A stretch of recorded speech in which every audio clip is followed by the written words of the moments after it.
مين فينا ما بيحبش البسبوسة؟ وكمان اما تبقى البسبوسة بالقشطة. انا عملتها بالشكل ده كده. شايفين شكلها عامل ازاي؟ كانت متماسكة وجميلة وطعمها غاية من الجمال. يلا بينا نشوف انا عملتها ازاي بطريقة سهلة وبسيطة وسريعة، ومكونات موجودة في كل بيت. بس يا ريت اللي اول مرة يشوف قناتي يا ريت يشجعني ويعمل لي لايك وسبسكرايب. يلا بينا نبدأ مع بعض ونشوف عملنا البسبوسة الجميلة دي ازاي. الاول هنبدأ مع بعض هنا. هنعمل الشربات بتاع البسبوسة. انا هنا هنزل بكوباية ونص من السكر، يعني حوالي 300 جرام من السكر. تمام. وهنزل عليهم بكوباية مية واحدة بس. انا عايزة شربات البسبوسة يكون متوسط، مش تقيل ولا خفيف. هنديله تقليبة بسيطة زي ما انتوا شايفين كده. تمام. وهنسيبه على النار لغاية ما يبتدي يغلي بالشكل ده كده. هنزل عليه بعصير ليمونة، يعني فص واحد من الليمونة. تمام. وصل معايا للغليان ده بعد 10 دقايق. هبتدي انزل عليه بفانيليا وهبتدي اشيله من على النار يبرد. هنبتدي نعمل القشطة او القشطة الكدابة. معايا هنا كوبايتين لبن حليب. هنزل عليهم ب3 معالق كبار من النشا وهدوبهم على البارد بالشكل ده كده.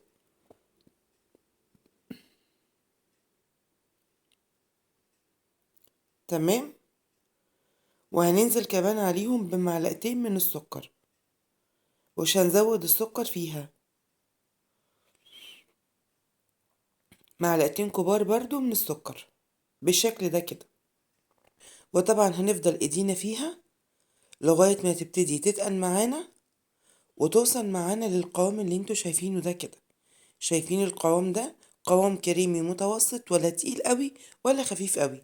كده خلاص انا طفيت عليها ونزلت عليها بحاجات بسيطة من الفانيليا بتديها طعم وريحة حلوة قوي.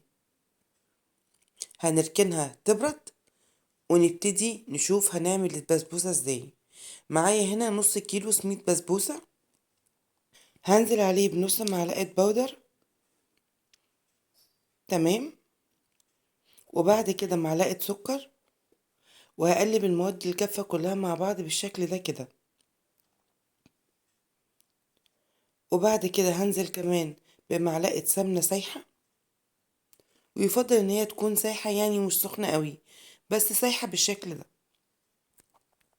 وهنقلب السميد في قلب السمنة بالشكل ده كده لغاية ما نشرب سميد البسبوسة كل السمنة الموجودة، وكلها تبقى عاملة زي حبيبات الرمل زي ما انتوا شايفين كده.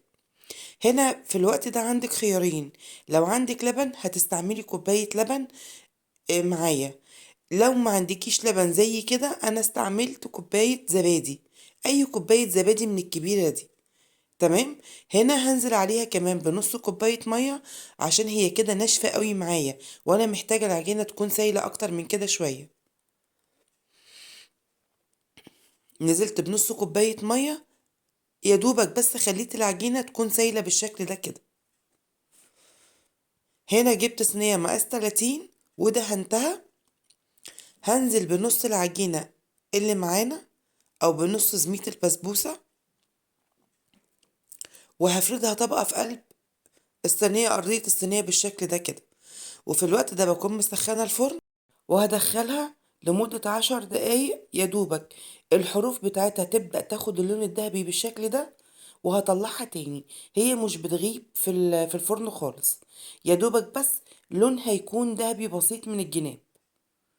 هنزل عليها بقى بالكريمة اللي احنا عملناها.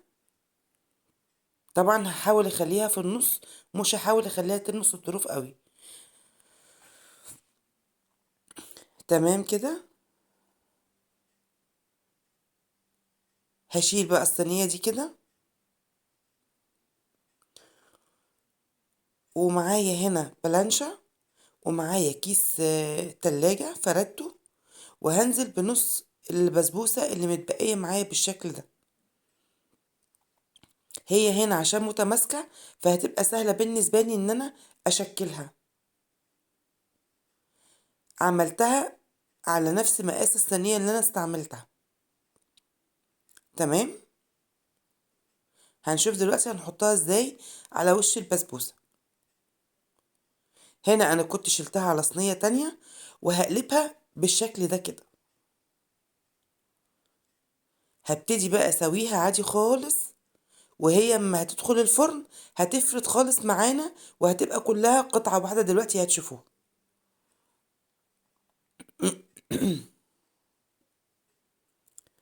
كده خلاص انا دخلتها الفرن.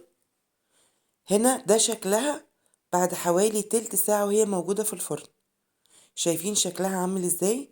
طبعا خلاص كان صينية البسبوسة في السخونية ساح وفرد بالشكل ده.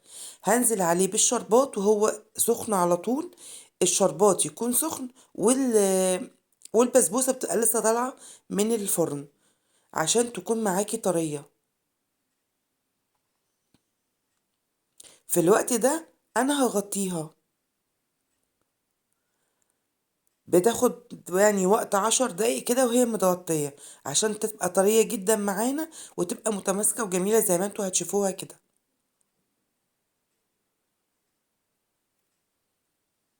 بعد 10 دقايق هبتدي ان انا اقطعها.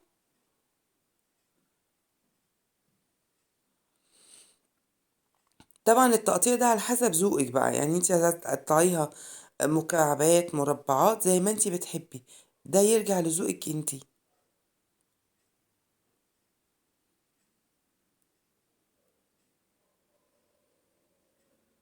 بالشكل ده كده.